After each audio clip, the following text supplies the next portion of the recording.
തലവേദനയുള്ള ആളുകൾക്ക് തലവേദന ഉള്ള സമയത്തോ അതല്ലാതെ ലാപ്ടോപ്പ് മൊബൈലോ മറ്റോ ഉപയോഗിക്കുന്ന സമയത്തെല്ലാം ഒരുപാട് കണ്ണിൽ നിന്ന് വെള്ളം വരുന്നതായിട്ട് ശ്രദ്ധയിൽപ്പെടാറുണ്ട്.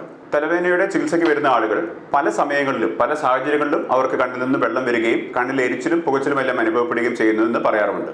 ഇതിന് പ്രധാനമായിട്ടും 4-5 കാരണങ്ങളാണുള്ളത്. സാധാരണയായിട്ട് ആളുകൾ ഇതിനെ മൈഗ്രെയിൻ്റെ ഒപ്പം കൂട്ടി വായിക്കുമെങ്കിലും ഇതിന് മറ്റു കാരണങ്ങളും ഉണ്ട് എന്നുള്ളത് നമ്മൾ ശ്രദ്ധയിൽപ്പെടേണ്ടതാണ്. ഒരുപക്ഷെ അലർജി കാരണം നിങ്ങളുടെ ടിയർ ഡക്റ്റുകൾ, അതായത് കണ്ണീര് ഒലിച്ചു പോകേണ്ട ചാലുകൾ ബ്ലോക്ക് ആവുകയോ അതോടൊപ്പം തന്നെ സൈനസൈറ്റിസ് വരികയോ ക്ലസ്റ്റർ ഹെഡേക്കിലോ ഒരുപാട് ഐ സ്ട്രെയിൻ ഉള്ള ആളുകളിൽ ഐ സ്ട്രെയിൻ ഹെഡേക്ക് കാരണമോ ഇത്തരത്തിലുള്ള സിംറ്റംസ് കാണാറുണ്ട്. പതിവായിട്ട് തലവേദനയോടൊപ്പം കണ്ണിൽ നിന്ന് വെള്ളം വരുന്ന ആളുകളാണെങ്കിൽ അത് മൈഗ്രെയിൻ കാരണമാണോ, ക്ലസ്റ്റർ ഹെഡേക്ക് കാരണമാണോ, നിങ്ങളുടെ ടിയർ ഡക്റ്റിനുള്ള ബ്ലോക്കേജ് കാരണമാണോ, സൈനസൈറ്റിസ് കാരണമാണോ, അതോ അമിതമായിട്ട് ലാപ്ടോപ്പും മൊബൈലും മറ്റും ഉപയോഗിച്ചിട്ടുള്ള ഐ സ്ട്രെയിൻ കൊണ്ടാണോ എന്നുള്ളത് പരിശോധിക്കേണ്ടതും രോഗനിർണയം നടത്തേണ്ടതും വളരെയധികം അത്യാവശ്യമാണ്.